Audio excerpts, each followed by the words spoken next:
थांबवतो. आपल्यासोबत भाजपचे नेते प्रवीण दरेकर जोडले गेलेत. प्रवीणजी, अशा लग्न सोहळ्यामुळे एक छान वातावरण तयार होतं, एक पॉझिटिव्हिटी येते, ही दृश्य पाहून सुद्धा असं वाटतंय. निश्चितच अशा प्रकारच्या सुसंवादातून कौटुंबिक कार्यक्रमात एकत्रित येऊन बोलणं, चांगला संवाद साधणं, याच्यातनं निश्चितच सकारात्मक अशा प्रकारचं वातावरण होतं, याविषयी दुमत नाही.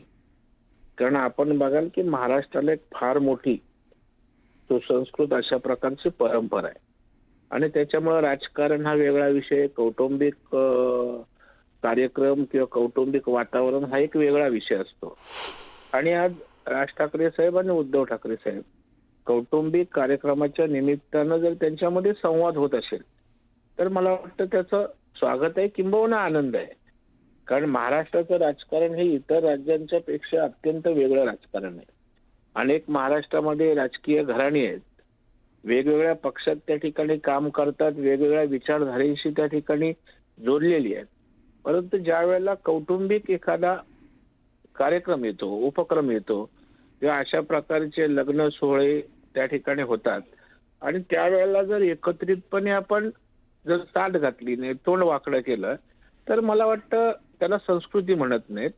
आणि शेवटी ठाकरे घराण्यालाही एक परंपरा आहे, एक संस्कार बाळासाहेब ठाकरे, प्रबोधनकार ठाकरे यांनी प्रबोधन केलेलं आहे. आणि त्याच्या प्रबोधनकारांच्या पिढीतली लोक तर अशा प्रकारचा एक आदर्श सुसंवादातना आमच्यासारख्या ज्या महाराष्ट्रातल्या राजकीय किंवा राजकारणात असणाऱ्या लोकांना जर घालत असतील तर निश्चितच राजकारणातलं एक उत्तम आणि चांगलं सोनेरी पाऊल त्या ठिकाणी ठरेल. कारण नाहीतर कसं होतं, आपण म्हणालात त्याप्रमाणे दोन भाऊ भेटली, दोघांची तोंड दोन वेगळ्या दिशेला, आणि त्यातनं एक नकारात्मक वातावरण तयार होतं.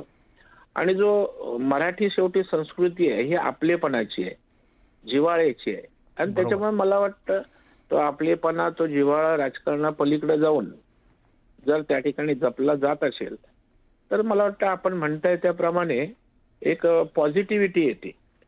आणि राजकारणामध्ये टोकाचं, द्वेषाचं, तिरस्काराचं राजकारण जे काही चालतं, कारण आपण बघाल की राज ठाकरे साहेब असतील, उद्धव ठाकरे साहेब असतील, एकमेकांच्या विषयी राजकीय टोकाच्या भूमिका घेतल्यात, टोकाच्या त्या ठिकाणी टीका केल्यात.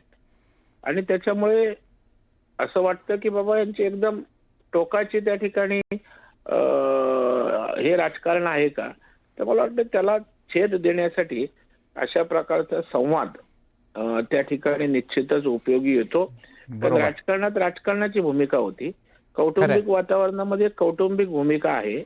आणि हे पवार फॅमिलीने सुद्धा आपण बघाल टोकाचं त्यांचं अजितदादांचं आणि पवारांचं त्या ठिकाणी झाल्यानंतर सुद्धा महाराष्ट्रानं पाहिलेलं आहे. आणि महाराष्ट्रातल्या संस्कृतीचं हे मोठेपण आहे. प्रवीणजी, या दोघांबरोबरही तुम्ही काम केलंय. राज ठाकरे यांचे तर तुम्ही अतिशय विश्वासू आणि एकेकाळचे सहकारी राहिलाय. अशी जेव्हा दृश्य साधारणपणे या ठाकरे कुटुंबियांवर प्रेम करणारा महाराष्ट्रातला माणूस पाहतो ना, तेव्हा त्यांच्या मनात पुन्हा एक विचार येतो की अरे, हे एकत्र येणार का. अर्थात अशी लगेच राजकीय चर्चा करणं बरोबर नाही, पण अशी दृश्य तुम्ही म्हणालात तसं कौटुंबिक सोहळ्यामुळे एक सकारात्मक वातावरण तयार होतं. आपण भेटतो, एकमेकांची चौकशी करतो, एक ऊर्जा मिळते. तर असं एक राजकीय कार्यकर्त्याच्या दृष्टिकोनातनं काय वाटतं तुम्हाला? निश्चितच आपण बघाल, जेव्हा जेव्हा राज ठाकरे साहेब आणि उद्धव ठाकरे यांना एकत्रित आणण्याचा प्रयत्न केला गेलाय त्यावेळेला महाराष्ट्रातल्या, मुंबईतल्या मराठी माणसांनी त्याचं स्वागत केलेलं आहे, आनंद व्यक्त केलेला आहे. अनेक जुन्या शिवसैनिकांनी एकमेकांमध्ये संवाद साधण्यासाठी त्या ठिकाणी कोणी यात्रा काढली, कोणी अभियान चालवलं. त्या ठिकाणी चंदूमामा वैद्य जे मामा आहेत राज ठाकरे साहेबांचे, उद्धवजींचे, त्यांनी पुढाकार घेतला होता. काही शिवसैनिकांनी पुढाकार घेतला होता. कारण शेवटी महाराष्ट्र हा मराठी माणसांचा आहे. आणि जर मराठी माणसांच्या हिताचा विचार करणारे ठाकरे बंधू एकत्र येणार असतील आणि त्यांच्या एकत्र येण्यानं मराठी संस्कृती, मराठी अस्मिता, मराठीची उन्नती त्या ठिकाणी होण्याला हातभार लागणार असेल तर त्याचं स्वागत आहे. कारण शेवटी आपली भाषा, आपली अस्मिता जर घट्ट होत असेल तर ते मराठी माणसाला त्याचं अप्रूप आहे, मराठी माणसाला त्याचं कौतुकच आहे. बरोबर. आणि त्याच्यावर आपण बोलताय, पण मला वाटतं आता राजकारण हा वेगळा विषय आहे खरंय. आणि राजकारण एवढं टोकाला गेलेलं आहे की निदान राजकारणात एकत्र येण्यासाठी विचारधारा असायला लागते.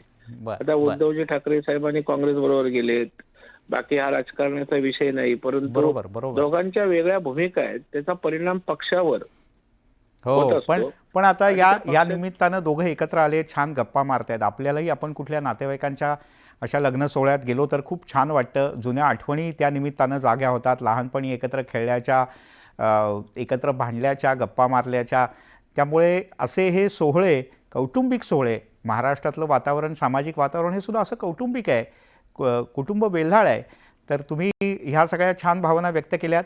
या सुंदर दृश्यांबद्दल धन्यवाद. तुम्ही न्यूज 18 लोकमतशी बोललात त्याबद्दल.